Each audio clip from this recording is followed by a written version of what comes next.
back from executive, and at this point, we will resume the public session, and if you would please rise for the Pledge of Allegiance. And Mr. Trent, would you mind leading us in the pledge tonight? I pledge allegiance to the flag of the United States of America and to the republic for which it stands, one nation, under God, indivisible, with liberty and justice for all. Thank you.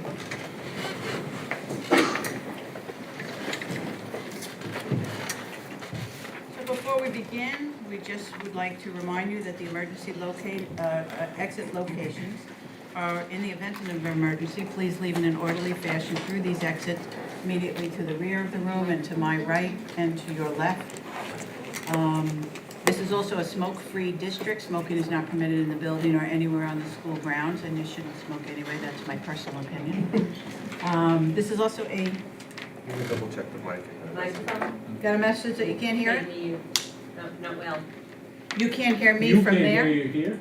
It's, yeah, it's not very loud, so.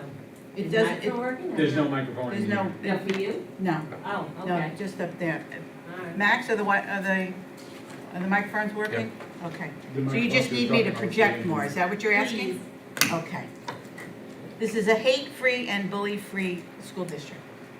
All right, everybody, just note the emergency exits in the event there is one. That brings us up, also, I just want to say, I'd be remiss if I didn't say everyone who has family in Florida, we're thinking of their safety right now as well. So, the consent agenda, So go ahead. the administration recommends approval of the consent agenda items C1 through C5. And we need a motion and a second. Do we have a motion? Motion by trustee Barry, second by trustee Trent. Is there any discussion on the consent agenda? Seeing no discussion, all those in favor, please raise your hand. Thank you.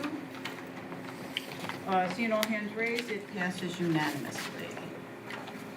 And now we're up to the superintendent's report. Thank you. So I'm just going to switch tabs. I want to welcome our students and our board to our board meeting. All right, so I'm going to get right to it. Just refer to my notes. I'm going to begin with a pre-K enrollment update, as I've been providing the community at each board meeting. Right now, we're currently have full capacity in our full-day program with 90 children enrolled. We also have 12 students enrolled in our morning half-day program and 13 enrolled in our afternoon half-day program, which means there are still some spots left for each of the half-day programs. The capacity is 18. So if you're still looking, or the community members who still want to register their children, there are still spaces available, and we do have a wait list for the full-day program currently at 8. Moving on, I had the privilege of attending the NISCUS conference a couple of weeks ago. NISCUS stands for the New York State Council of School Superintendents, and they had an annual fall leadership conference, which was entitled Together We Rise, Shaping Education for Today, Tomorrow, and Beyond. During my time there, I had the good fortune of attending various workshops. The keynote speaker spoke about education in a changing world. Basically, the world is changing at an exponential level when it comes to technology, mindsets, perspectives. So we really spoke about how schools need to adapt to this. For the board's historical perspective, public schools were established after the Industrial Revolution, and were kind of designed to create a workforce that would be compliant, assembly line workers, factory workers. And that model pretty much remained the same for a very long time. Since I was a public school student in my youth, the whole paradigm has shifted with the advent of technology, social media, so schools have to adapt as well. So we talked about education in a changing world, diversity, equity, inclusion, equitable communication, data-driven approach to diversity, equity, and inclusion, community building, adaptive leadership, and there was a legislative report that kind of spoke to where the state was at and the state ed department was at. I also had an opportunity to meet both at a breakfast meeting and at a roundtable discussion with the Deputy Commissioner Baldwin and Deputy Commissioner Rosa to talk about the future of schools. The one thing I took away from this conference, which was fantastic, is that South Country, in many regards, is ahead of the curve, especially when it comes to our equity initiatives, our culture of care. Really, the resounding message from the State Ed Department was, number one, the importance of relationships in schools, which is very kind of akin to what I spoke to at Superintendent's Conference Day, and a change in the mindset where school districts were placed on lists and almost the State Ed Department shamed schools into being better. And they're saying that approach has been wrong. And because when we talk about good schools versus bad schools, what is really the difference and how do you equate that? So I think the State Ed Department is going in a very positive direction in terms of accountability measures and wanting growth, but doing so in a supportive manner. And that's kind of the impression I got from the Deputy Commissioner and the Commissioner when I was there. It was also a great opportunity to network. It's a small picture, but that's when I was sitting next to the superintendent from Lindenhurst on the day our football team lost to them. So that was a very awkward interaction. He showed his cell phone and showed me the scoreboard. But it did not diminish my Clipper pride, and we had a very incredible victory the following week. A very productive conference. I enjoyed being there. I want to give you a brief school safety update, just because school safety is on everybody's mind. In our reorganization meeting in July, the school board adopted our district-wide safety plan. The district-wide safety plan is something that is public information. It's accessible on our website. It talks in generalities about safety plans and our response to potential crises. In addition, we have building-level emergency plans that have been developed by each of our buildings and will be submitted by October 15th. Those plans are not public knowledge for obvious reasons. We don't want the public knowing what our safety protocols are. However, those building plans are shared with law enforcement, including the 5th Precinct, the Sheriff's Department, and so we kind of keep those things up to date, and they keep getting revised on a year-to-year basis. A couple of years ago, for example, they had pandemic response included as part of your safety plans. But I will say this, basically all of our schools are required to administer 4 lockdown drills and 8 evacuation drills during the course of the whole school year. Evacuation drills include fire drills. So when we say evacuate, the whole point is to evacuate the building as quickly as possible. In terms of drills, and this is just for the trustees' knowledge and for the public's knowledge, we have what's called a shelter-in-place drill. That typically is when there's something going on outside of the school building that may present a danger, not necessarily a danger from a human threat. Shelter in place happens sometimes when there's inclement weather, a hurricane, something, in most cases, things that won't happen in our region, but one never knows considering there was a tornado out east this past weekend. A hold in place drill is when you want students to stay in one spot. I've done this in my experience as a high school principal. When a student needed medical attention, we wanted to make sure there was no student traffic in the hallway, so we call for a hold in place, which means everybody just stays where they are while we take care of whatever situation needs to be taken care of. And then we have the evacuation drills, which are basically fire drills. We will be conducting a more robust evacuation drill at Kramer at the end of the week, where the kids will be evacuated and sent over to the middle school. And again, this is all to prepare. Lockouts, we know, is when there is a potential threat outside of the building. And so we lock everybody out and we don't allow access to the building from the outside. And then lockdown is when there's a potential threat inside the building. And what I hate about all these drills is that they're anxiety provoking. You know, we don't want to talk about school shootings. We certainly don't want to talk to young children about the need to, and there's 3 things that they emphasize in these drills that's a little difference. It's avoid, deny, defend. The avoid part is easy. You avoid whatever danger by hiding, and then when you do lockdown drills, we try to make everybody become sort of invisible in the building. The deny piece is to make sure everything is locked, including constructing barricades to prevent whatever danger is in the building from accessing students and staff. And what's different this year is the defend component, where if your barricades are breached, if the door is breached, we've got to basically tell our students that you need to defend yourself. And these are awful conversations to have in schools.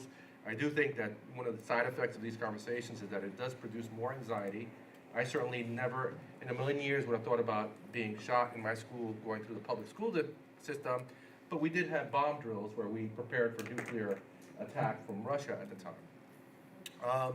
But those kind of drills were so sort of abstract that I don't know that it really affected us as children, but these days, with the amount of mass shootings going on, it is something that we need to be prepared for. Because I'd rather be accused of being overly cautious and not cautious enough. And there's been hoax going around the country. There was one hoax where someone with a heavy accent claims to be in the building and in possession of a weapon. This has happened out Midwest. We got a notification from the FBI to saying be aware of this hoax. And then there's also a TikTok school threat challenge, which again creates a lot of hoaxes. And to that end, I want to say again and always emphasize, if you see something, and by see I mean on social media, you read something, someone says something, someone draws something, you should say something. Because again, I'd rather be accused of being overcautious than not cautious enough. And from the district standpoint, anytime there's a potential threat, it's not going to be our judgment call to determine whether or not it's real or not. That's going to be law enforcement. We'll do our due diligence in investigating it from a school perspective, but anytime anything comes up, I just want to assure the trustees and the community that law enforcement will be involved. Even if we know it's a benign threat, even if we know it's not real, we're going through the process. Trustee Trent. Yeah, so I have a question about the emergency response list here. All 5 of these items, if they were implemented in any building, I assume that the parents would be notified as Yeah. well as the board? So anytime there's a lockdown, my experience, we haven't had it yet, not a drill. We don't notify the community when we're doing a lockdown drill. But if there's ever a real lockdown or lockout, robocall and email would go out to the community for sure. So what about the hold in place and the, Not a hold in place, because sometimes that literally could be like a Yeah. 2 or 3 minute, just please keep students, especially if you know it's gonna be a transition time. So if you know the bell's gonna ring and there's a kid who needs a little bit of medical attention in the hallway, you may call for a hold in place. It's very rare, but that's when it would happen. But yeah, if there's ever an actual lockdown or a lockout, the community be advised. And I'm gonna actually show the community a trick on how to get those messages if they don't have children in the school district. All right. And we'll have our first actually health and safety committee next week meeting when we'll review these plans as well. We do have a capital reserve vote coming up on October 12th. We'll be doing a more detailed presentation, but I just want to remind the board and the community members who are watching that the vote is coming up. Again, as a reminder, the capital reserve are funds that we already have. We're not asking the taxpayers for any more money. It's not a bond, but we do need public approval to use those funds. And typically, as a quick, just sort of educational piece, school districts put aside a little bit of money each year for these projects. The other fringe benefit of capital improvement projects, and this has basically a focus on safe and secure, whether safety in terms of student athletes in our turf field, or security enhancements just because technology keeps changing and we have to keep updating. It also is a source of revenue for us, because we're looking to spend a little over $2.6 million on all these projects, which we already have in our capital reserve fund, so it's not new money, but it's also aidable by the state at a little bit over 76%. So these projects actually generates revenue for the district because 76% of the cost will be covered by the state. So it's a way to increase revenue, although that's not the intention of the capital reserve vote. It's really to make these security enhancements. So we'll have a more detailed presentation on October 12th, but I just wanted to keep it in everybody's consciousness. The signs have been going up. We've also will be mailing a newsletter out to families that you should receive about 2 weeks prior to the vote. Moving on with some South Country School happenings, I'd like to share good news. Bellport High School had its club fair. From all reports, it was really well attended. Participation in clubs and interscholastic sports has increased this year, which we love. So I love the fact that we have a lot of variety in terms of our club offerings at the high school. Some Bellport High School students also volunteered at the VFW, again doing the right thing. We had students from multiple schools participating in our 9/11 memorial event down in the village, which featured several of our students. One AP student, Rachel Lee, actually scored a perfect score on the AP research paper exam, and so she's in the top 1% in the whole nation. So it's a really remarkable score to get. A little round of applause. Tonight I was appointed as superintendent. She was here making a presentation about specialized schools, and it was pretty awesome. So kudos to her and everybody involved in helping her achieve that milestone. We also had some South Country student musicians named All-State. So again, we're continually getting these accolades for our students because there is a lot of things to be happy and proud about in South Country. Moving on, our Meet the Teacher nights were really well attended, so we were really pleased about that. I was able to attend 4 of them. And of course, people want to take selfies with the superintendent, so here's some parents. And I'm also really pleased with the PTAs and their involvement in those nights, and I want to encourage community members to join their respective PTAs. Joining the PTA doesn't mean that you're obligated to attend events, but you'll be kept in the loop with school news, and it's always good just to have sort of a foot in the door to our schools. So that's a great mechanism by which you can kind of keep informed as to what's happening in schools. But our Meet the Teacher nights were very, very, very successful. One of the things that we're doing as part of our second step initiative is having kind of a collaboration between high school students and elementary school students, specifically 3rd graders.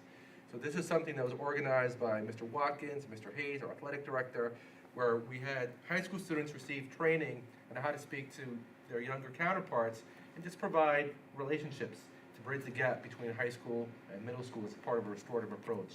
Again, it's about fostering positive relationships, and it went over really well. Elementary school kids think high school kids are celebrities. So when they walk in, especially when they're wearing their jerseys and stuff, it was just a lot of fun. You can see me in the back. I think I was having a little bit more fun than the kids, but great to see the interactions and that camaraderie, and I would love to bring more experiences like that to the district. This is a Hispanic Heritage Month. It goes from September 15th to October 15th. Schools are doing multiple events, especially through our World Language Department. But a couple of things coming up. There will be a student assembly on October 7th, Friday, which I'll be presenting a little bit about heritage. Not only about my Latino heritage, but just the importance of knowing your heritage in general. One of the things I've discovered in doing DNA analysis is that I'm really a mixed bag. I have Scottish ancestry, a French ancestry, Irish, in addition to my African and Spanish and Portuguese ancestry. And so I think while we celebrate Hispanic Heritage this month, my point is everybody should really be interested in where they come from and their stories, because you learn things about yourself that sometimes are just mind-boggling. And I'm really curious, and I'm going to speak a little bit about my family tree. I was able to trace it back, and mind you, I never knew my father. I was raised by my mother, who's not very open about her history, so I thought I had no tree. And right now I've gone back to the early 1700s with immigrants from France. So it's pretty cool to see, and it's really exciting because it speaks to the fact that while we have these sort of exterior differences, there's so much more commonality in us that I think we should celebrate. So it's going to be a celebration of heritage.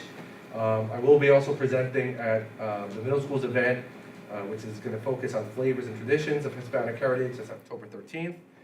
And Brookhaven Elementary School is inviting an author to their school to speak to the kids of Hispanic heritage. In addition to this, talking about celebrating student success, just this afternoon, we had our Center of Excellence induction ceremony.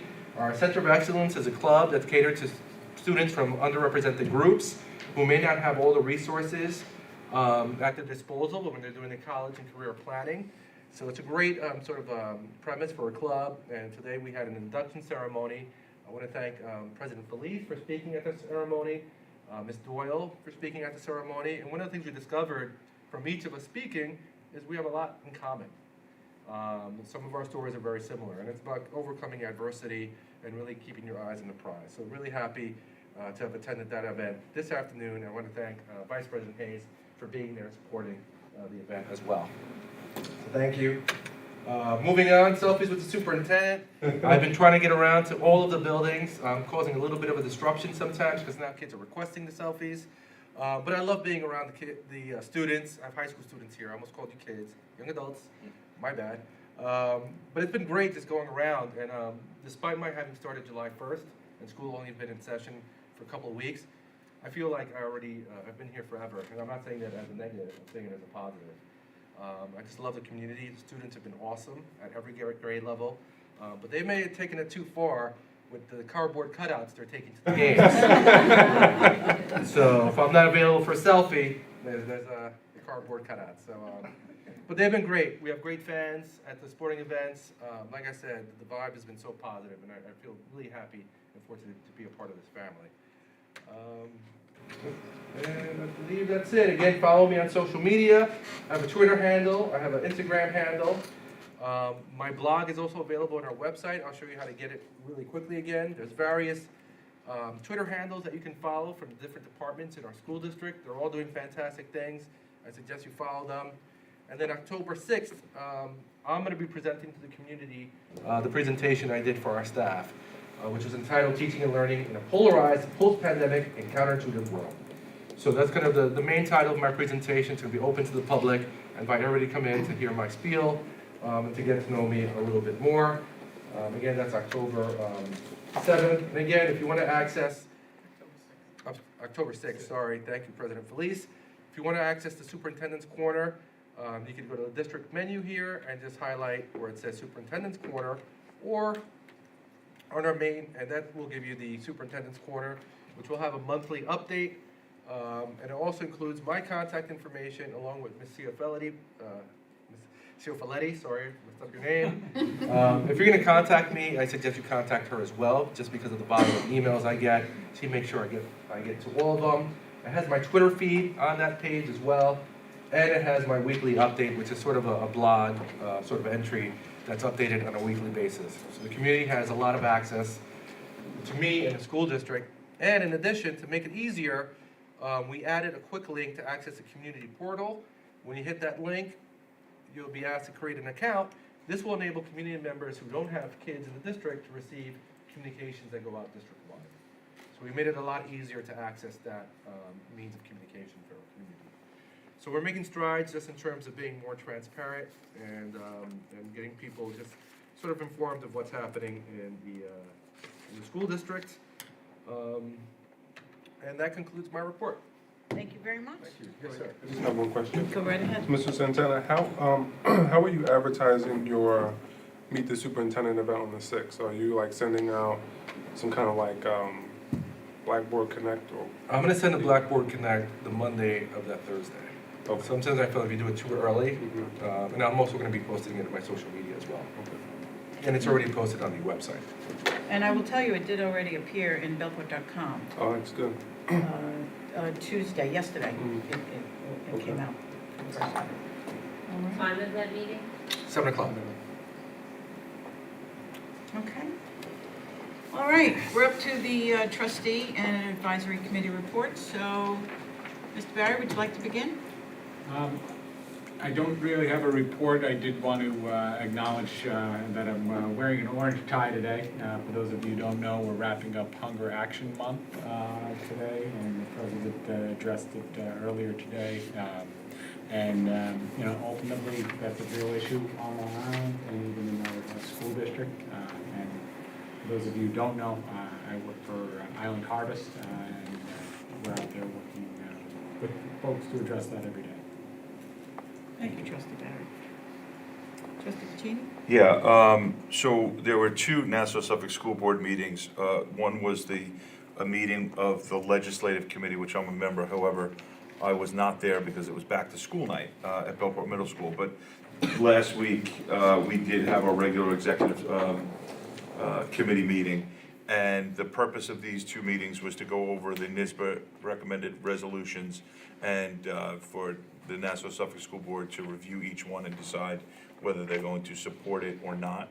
Tonight is the resolutions dinner, where those resolutions will be voted on by the full membership. So I would think at some point in the next week, the clerk will get a copy of those resolutions that will be supported. If they don't include the ones that were not, I have it, I just have handwritten notes on it. But I do have also rebuttals from the districts that some of their resolutions were rejected. So if anybody wants to see that information, I can pass that along. Also at that meeting, the board president from Glen Cove became a member, Maria, I don't know her last name. Renudo, there you go, and she was accompanied by Dr. Maria Rihanna, and she spent a little time talking about how disappointed she was that we hired Mr. Santana away from her. But she had a lot of wonderful things to say. It's my first time getting to meet her. Has just wonderful things to say about our superintendent, Mr. Santana. And I thought I'd mention along that as well. And I also learned that she was a dean while I was in high school, in my high school, and I did not know that. Oh, wow. So I guess that means I was a good kid. Or that the football coach was the other dean, so I got in trouble, he dealt with it. But I did not remember her from school, so we had a nice conversation. And she was in the district my wife was in for a while, so lovely educator who thinks very highly of Mr. Santana. The other thing is, and I think I mentioned it last week, the Nassau Suffolk School Board is hosting a workshop in regards to the wind energy and the wind projects that are taking place off our shore. It's gonna be at the Cradle of Aviation Museum. I don't know the date, it is in the middle of November, I think it's November 15th. Did we get it in the update? We did, right? We talked about that quite a bit, and wasn't really thinking it, because I do think we do have a meeting that night. But it was also recommended to invite our business department, our STEM department, our administration, the business community is gonna be there. There's gonna be a lot of focus on this, but it sounds like it's going to be a significant event. So, might be something to pass along to some of those departments. So, and that's it. Thank you. Okay, thank you very much. Trustee Kavanaugh. I do not have anything to report at the moment. Okay, thank you. Nothing Trustee right now. Flippen? Trustee Trent? Vice President Hayes? Only a couple of comments. It was a pleasure being at the induction ceremony this afternoon for the students who were inducted into the Center of Excellence. There were 33. The room was packed, and there were a lot of family members there also, which I thought was really impressive, given that it was in the middle of the afternoon. So this was something that was very important to not just the students, but to their families. And I also had the opportunity to speak to some before it started, and also the teachers who are the advisors for the club, for the center. And they were talking about the different activities that are being planned. And this fits in with your report about the Hispanic heritage activities. The Center of Excellence is going to be having tables at a presentation in the high school of, different heritage issues that they're dealing with. And also, members of the center are going to be going to the Boys and Girls Club to do some team building there. So I am just so gratified to hear about how all parts of our district are working together now. And also to say thank you for your report about your leadership summit, because it sounds like your group with the superintendents was getting not exactly the same information that the school board leadership conference provided a month ago, but it's all basically the same in terms of topics. And, in terms of all the presentations talking about the modern world and how we're not made for a 9-to-5 sit on an assembly line anymore. And they talked about equity and the culture of care. And my conclusion from the leadership conference that I attended had been that South Country is ahead of the curve, the same conclusion you got from the presentation you went to. And in particular, on our social studies end, which is a focus from New York State, and with our Generation Citizen projects and our Seal of Civic Readiness, this was coming up at the conference that I had been to last month, and it fits right in with what you were saying about how South Country is really, at the forefront of some of these things. I think there's a lot to be proud of. There is. Is that it? Yes. That was it? Thank you very much. I will echo those comments that were made about the Center of Excellence today. It was a wonderful event, and it's always nice when you see family members there supporting their students, and they were very, very proud.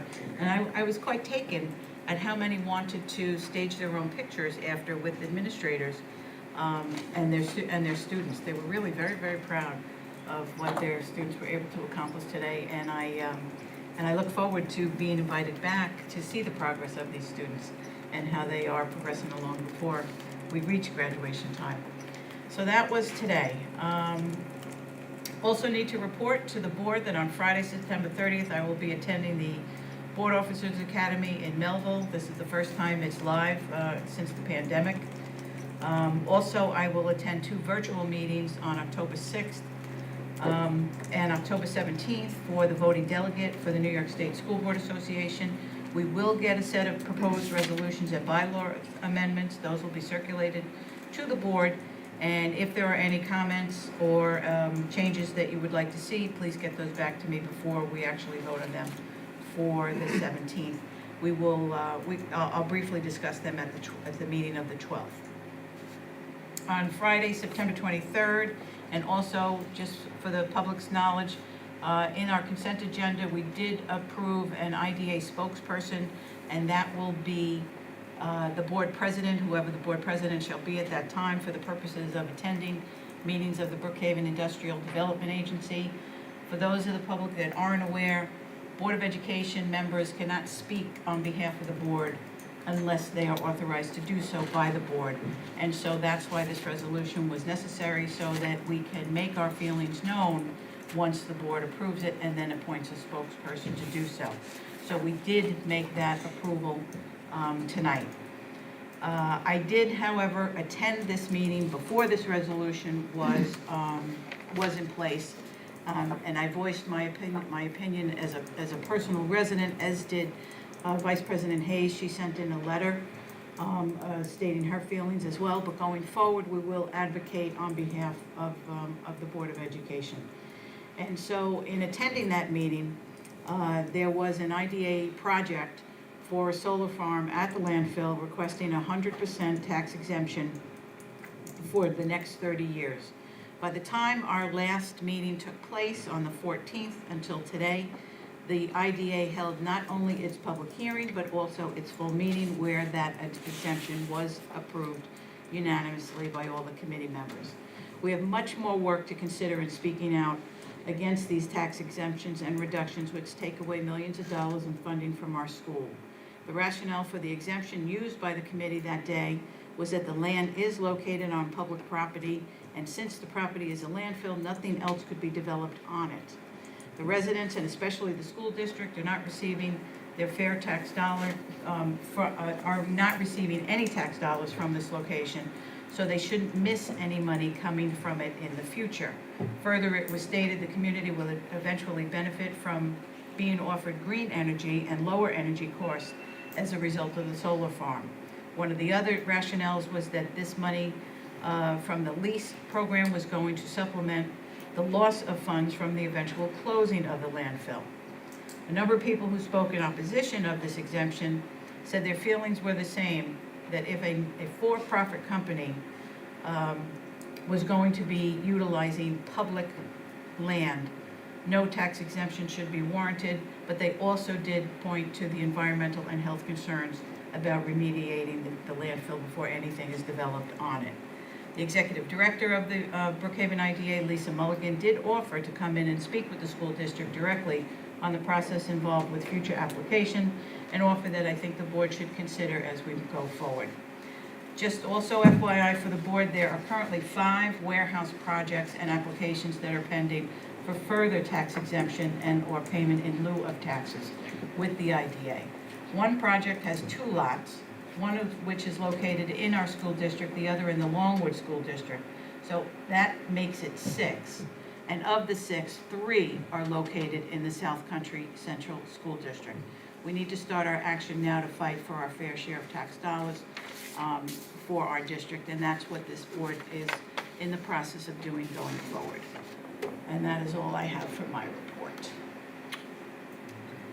I just want to acknowledge, before we continue, that our ex officio student member of the board is not here for good reason. It's Bryn Johnson's birthday, so I just want to give her a big fat birthday shout out. I doubt she's watching at home. But people can report back and wish her a happy birthday. All right, that brings us up to public commentary, agenda item, and I've been asked, is this one? Just one. Two? Just one. Just one.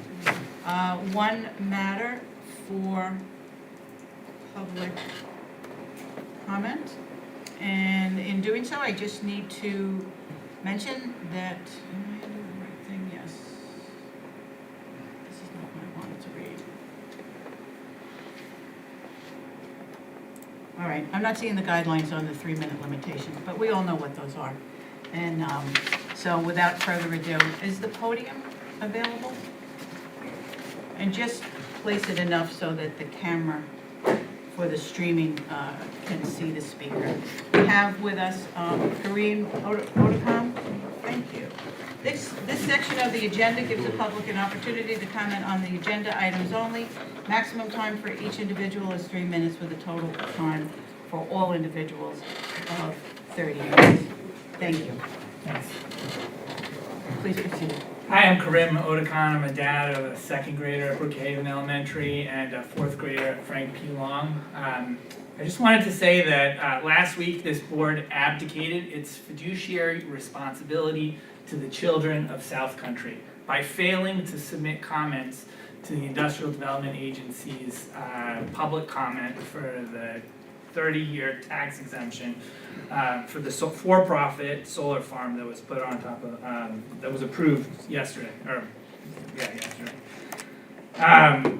This is, this board was, the majority of this board was here in December of 2021, when the board also abdicated its fiduciary responsibility to the children of South Country to the tune of $20 million in tax expenditures by doing nothing. And for a warehouse that it has not been built, and since then, yesterday the town IDA had a presentation by their $15,000 consultant, who told them that it's basically bananas to be giving incentives to warehouses in this community. So here we are, we just gave away the farm in December 2021, and we gave it away last week. And I appreciate President Felice and Vice President Hayes' comments, but the first question CEO Mulligan asked, are you here as a resident? Are you here representing the Board of Education? And I see going forward that that's going to change. But I don't know what else to do. I email you guys, I come out here. It's been 10 months since I brought this up the first time. I emailed you guys before last board meeting. I emailed you before the public hearing. And to be honest, we talk a lot about equity. When I look at our school district, I see a lot of great movement, but I also see a lot of work that has to be done. When you look at regents with advanced designation, there's huge disparities, racial, economic disparities, in how people are, in the goals that our children are achieving. And to address that takes money, and we really, it's very frustrating. I also shared with some of you guys, I have AIREF, who's asking for a tax exemption for a Station Road warehouse on tape, saying that they don't even need this tax exemption. So the idea that we are not doing anything while the town of Brookhaven IDA continues to take money out of our school coffers is unacceptable. And it's even worse for me because during our last election, I spoke to many of you who were running for election, and you guys told me that you would address this issue.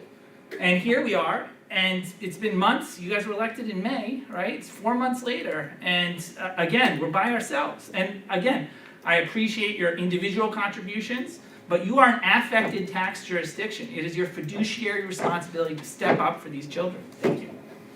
Thank you. We have one more speaker, Lisa DeSanto. I was going to speak on a non-agenda, but I actually have to comment on what was stated. I served on this board for 11 years, and I was so frustrated by the lack of a legislative committee, and it was stonewalled for many years, and we've given away more than millions of dollars because as a group, this particular body can't get together and quite frankly advocate. And it was very much a source of consternation for me And since I'm no longer on the board, I will be here talking about that as well as many other issues that need to be addressed. I did put in my card that I was going to talk about a non-agenda item, which is having to do with general participation in the school district in terms of bringing the community together. I thank you, Superintendent Santana, for your efforts. I do see a very different board meeting and a very different outcome in that respect. One thing, though, I find very, very concerning, because I was a board member for 11 years and I was behind the effort to actually bring back advisory committees. And I see that you do have advisory committees on your calendar. Unfortunately, they're at 4:30 in the afternoon, so you really eliminate the participation of many working people in this district, including myself. I could not possibly make a 4:30 meeting because I have to work in order to pay the taxes to live here. So I'm hoping that you might address that issue.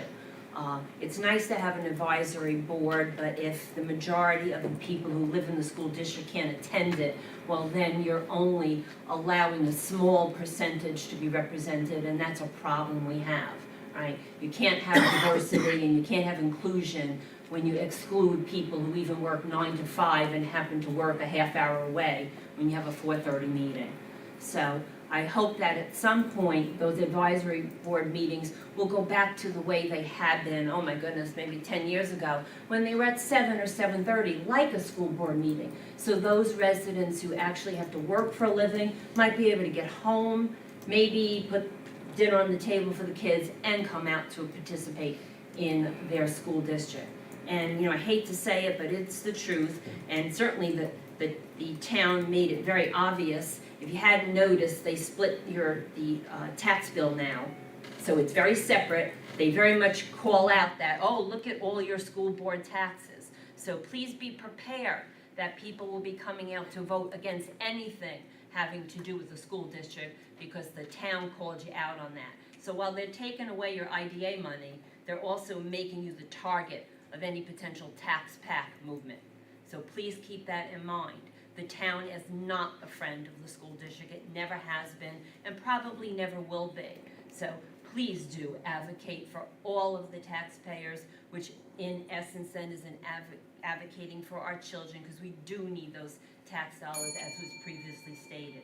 So I hope that I did not come across as too much of an adversary. I am an advocate for this school district, and I welcome anyone who is willing to do whatever it takes to move South Country forward. We are the hidden gem between the larger school districts, and there's much that we have accomplished, and there's much more that we can accomplish. So thank you very much for your service. Thank you. And out of respect for your past service on the board, we took your non-agenda item up first. Thank you. And didn't let you wait till the end. All right. Just a few comments. The efforts of the Board of Education, things take time. You heard my brief explanation as to how Board of Education members have to speak only with the authority of the board, and that takes some time. The other issue I will say with respect to any action that we have taken is we've been in transition this year. We've been under a very big transition with going from one superintendent to the other. This board and the three of us who are here who participated in the superintendent search were very much in favor of someone who was going to enhance communication, and that's something that we have done and are continuing to do, and which is evident in the superintendent's report that you've seen. And the action that we are going to take on the IDA is because the board is in agreement. We have to become more involved. So your advocacy for not only yourself, Doctor, and many others out there has been heard. And we are going to be moving forward in a much more proactive way. And all of your reports, on a personal level, I think your reports and your research are second to none. And I share them if you don't send them to all the board and you only share them with me, I share them with the board. So thank you for your service as well. And Lisa, thank you for your past service as well. You can move that podium now if you don't mind. Okay. So I also wanted to briefly mention, and I apologize to the doctor for not responding, I've been in the loop with the emails.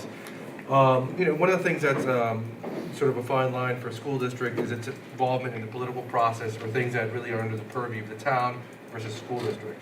And in my just starting this position and really gaining an appreciation of that process, I have been a little bit more deliberate and slow and to see exactly what my approach is going to be. Having said that, anytime there's a development in a school district's community, it's imperative that the school district research its potential impact on our learning community. And when I say learning community, I mean everybody, our staff, our students, and community members. And this includes attending public hearings, and obviously held by the IDA, and potentially working with elected officials in our advocacy, again, for our district. Again, and I said this at a couple of meetings, that it's not so much that we're aligning ourselves with any political ideology or campaign, but we want to advocate for our students and for the school district.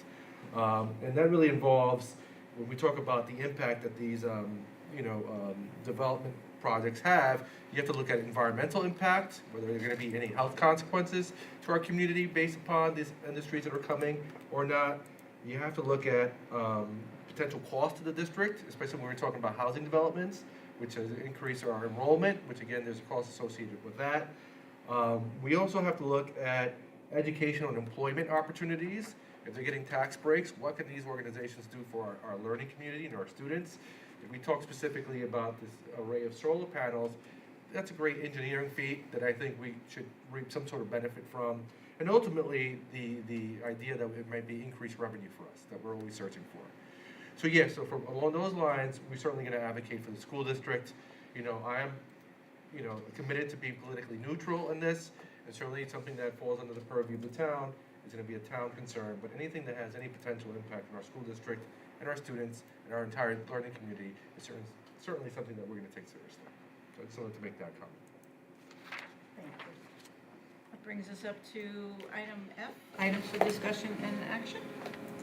All right, our first item for discussion are adopting our 2022-23 board priorities. I brought this up at our last meeting. I'll display them again for the benefit of the board. There are some questions that I know some trustees had asked, just to be able to kind of preview them again. So at this point, I'm going to turn it over to the Board of Trustees and President Felice to see if there's any input, or we're ready to make a vote to adopt these priorities. Thank you. All right, so they've been before you. There were some changes that were pointed out at the last meeting that we needed to update the calendar year in the board priorities, so that was done. And that we received no other comment on changes that you wanted to see, so unless there's any now, we're ready to vote on adopting our board priorities for the 2022-2023 school year. Any other comments or additions?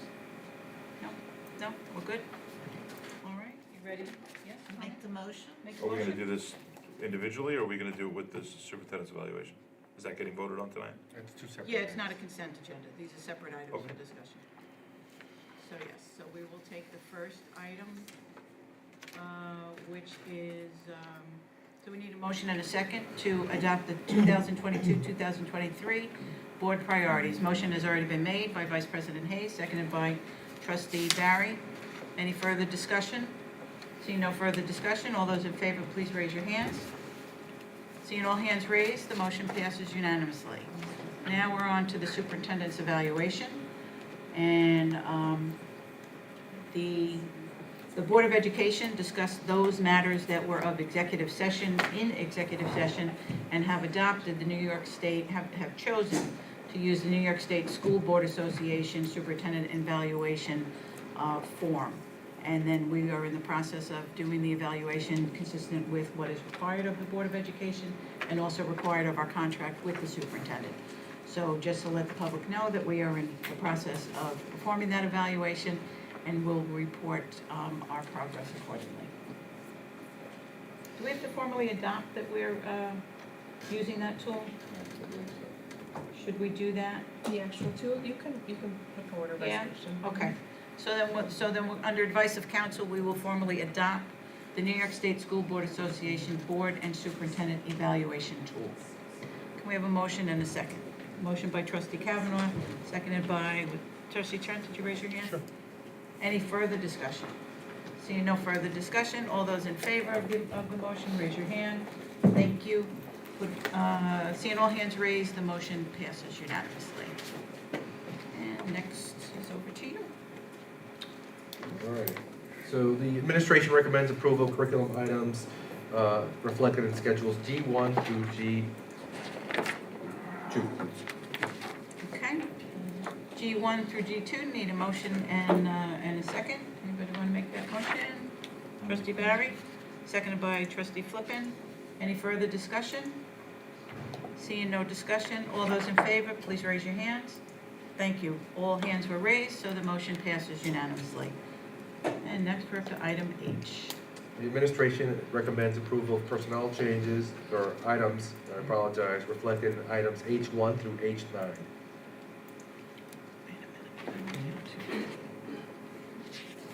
I just want to make a comment on how it's listed on the agenda.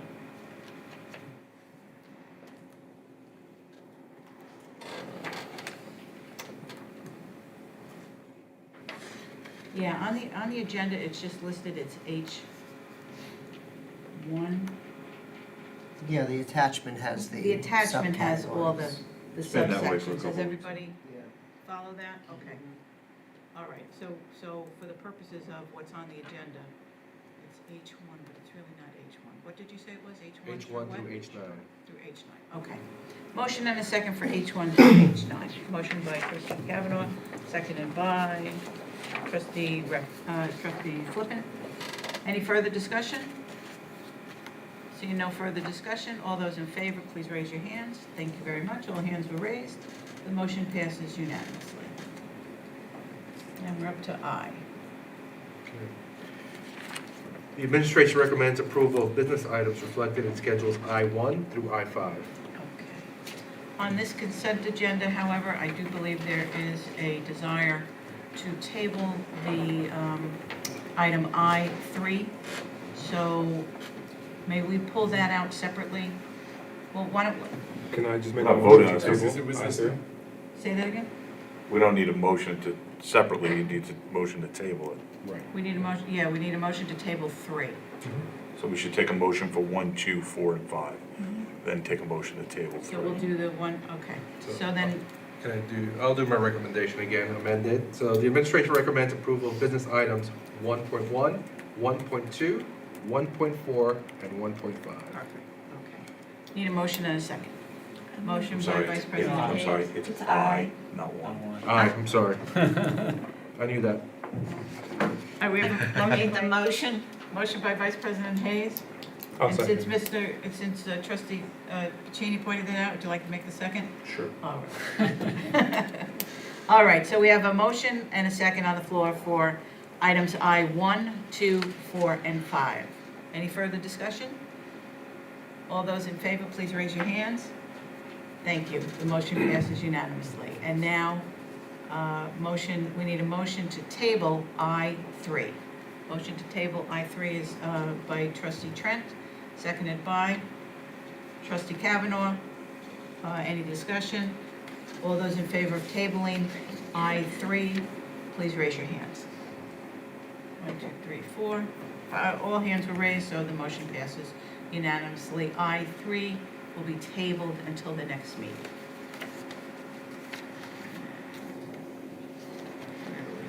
Now we're back to public commentary for any, we have no further cards? No further cards? Okay, we have closing remarks. Any closing remarks? Yes. Yes, I just wanted to ask the superintendent, will we continue to receive the attendance data and the discipline data, as well as the pass-fail reports that we got last year every month and every quarter? Yeah, whatever the practice was, we're keeping that practice. So at Okay. the end of the month, I believe it's monthly that you get that data report. Okay, excellent. All right, any other closing reports? Closing reports, anybody? I don't have anything. Do you have anything before we adjourn? No, just a shout out to the high school students who are here. Get that participation in government credit, that's why you're here. Credit granted for tonight. you want a selfie with the superintendent before you leave to really prove that you were here? No, No, you're they're okay? tired. You're good with that? Okay. All right, so we have no other agenda items to discuss, so we'll take a motion to adjourn. Motion by trustee Trent, seconded by trustee Barry. All those in favor? Motion passes unanimously. We stand adjourned. Thank you very much. Thank you for those who listened in, and thank you for those who attended.